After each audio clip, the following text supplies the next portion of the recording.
গীতশ্রী সন্ধ্যা মুখোপাধ্যায়, নিজে গীতশ্রী আমাকে ফোন করে বলছেন, শোনো না তুমি কেমন আছো? খুব ভালোবাসেন মহাশ্বেতা দি, আমায় খুব ভালোবাসেন।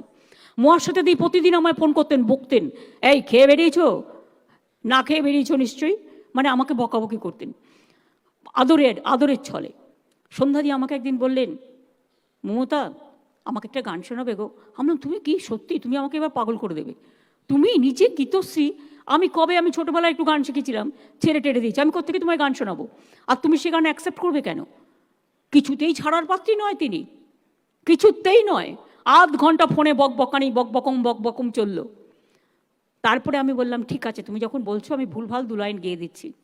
বললাম, এটা গাইলাম, আমি অন্ধকারের যাত্রী, প্রভু আলোর দৃষ্টি দাও। সন্ধ্যাদি বলল, তোমার সুর এত অ্যাকিউরেট কী করে হলো? আমি তো কোনোদিনও গান শুনিনি, গান শিখিনি, শিখেছিলাম 2 বছর ছোটোবেলায়।